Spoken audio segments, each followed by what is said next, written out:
Hey, good morning, fellas. Happy Friday. I'm on my Friday long, slow walk. I'm going to try to find the video that was posted to, I think it's on Instagram. Morning, ma'am. Anyways, there's a highway here, and I'll show you when I flip the screen around. It's called US 54. It goes pretty much down the center of the city of El Paso, north to south. But it also has a line. I'm going to switch you now. I can find the button. That goes from that corner of the mountains all the way across, all the way down through the central port of El Paso. Damn. So, all that being said, I can't tell if I can see my... Jeez. Okay. Last night they were doing a traffic stop on the 54, and as the guy who's filming it from his car pans over, you see this. It's got to be about the size, I'd say about 4 football fields strapped together like 4 big squares, or I guess they're more like rectangles, like 4 cracker boxes that are the size of a football field. There's this massive orangish red ball sitting about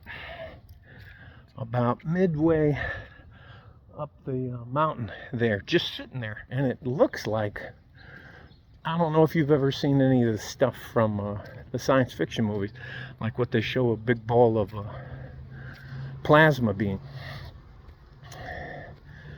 It was one of the strangest things I've ever seen on tape, and it wasn't making any noise, which I thought was weird. So I'll try to scrounge that video up,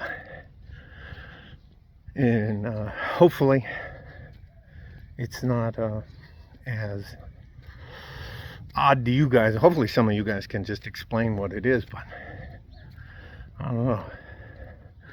I don't know if you guys feel the same way, but for me, 2024 is sure turning out to be one hell of a strange year. I know it's a leap year and all that, but I didn't realize how different it was.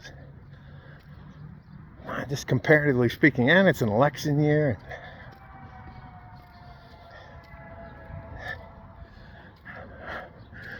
So today is my walk today is long and slow. I'll do a couple of videos.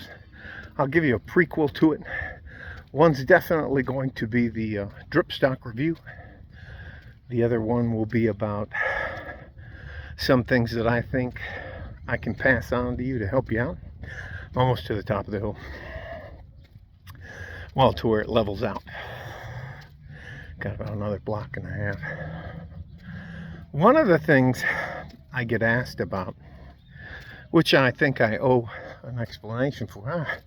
That's cricket. Let me give you a pause. I think this is a pause. I think I got you guys back with me. I'm not sure the sun's in my face, so I'll try to catch you on the other side. I always say hi to my neighbors. I like living here. I like my neighborhood. I like the people that live here.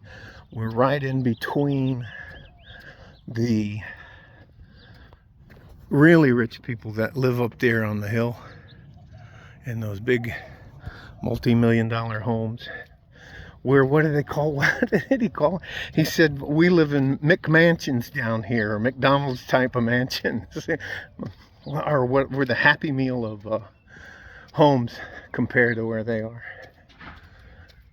That's the guys fixing the roof, replacing the roof up there. So anyway, what I was trying to get to was, by the way, there's no women on the roofing crew here. There they are. Got all their shit set up. It's very interesting. So what they were talking about, what some of the guys are asking about is keeping my wife away from unhappy unmarried women, which is a great idea. Morning, sir. Happy Friday. Yes, sir. So, not the end of the world, but I agree with them. The more I think about it, and I think Ted Logan, just, you know, and just, again, I am not somebody who would ever tell you I have all the answers and I'm the arbitrator of truth. I'm just trying to help people out, and I appreciate it, especially if you think I'm wrong or something like that, to tell me about it. But, and the but's not anything, but my wife and I have what I would consider an executive marriage. We basically are bound to each other by a contract that includes prenuptial agreements, to the point to where she gets to keep all of her stuff, I get to keep all of my stuff, and the stuff that we have built together we'll split, which isn't a whole lot of anything. And while we're together, she's required to pay half of the bills, whether I can afford to pay for everything or not. That was my stipulation to her. And it gives my wife an opportunity when she gets to sit down with these divorced, never married, unhappy women that are trying to bash on men. And they do bash on men. Men ain't shit and all that kind of stuff. And because I tell her all of those things, I said, you know what, they're just unhappy. And I honestly believe that they would switch places with my wife in a heartbeat. So, the Red Devil from North Carolina asked me to explain why I got married. And it was, in general senses, was just because I had a very unhappy marriage for 30 years, but I stuck it out because I didn't want my, well, I thought they were my sons, to grow up the way I grew up.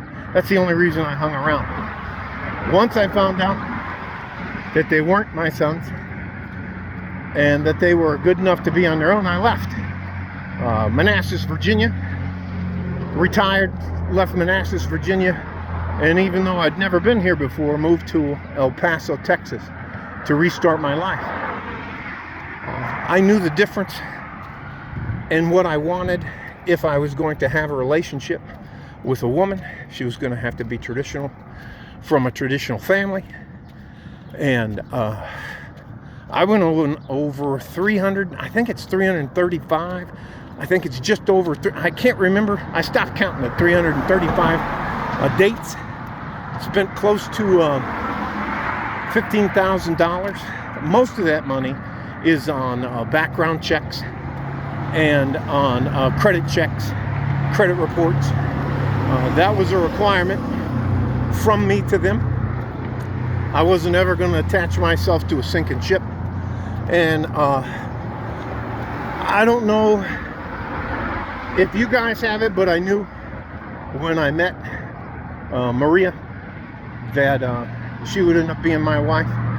Now, we had as many problems as anybody else has had, but one of the catalysts was we both decided to stop drinking, and that has changed the dynamic of our relationship for the better in a lot of ways, really good ways, especially on my behalf. I feel better, I make better decisions, and anyways, it's just nice for me. So I hope that answers what I was talking about. I'm not even, I got about 3/4 of the way to go here. Let me flip you around.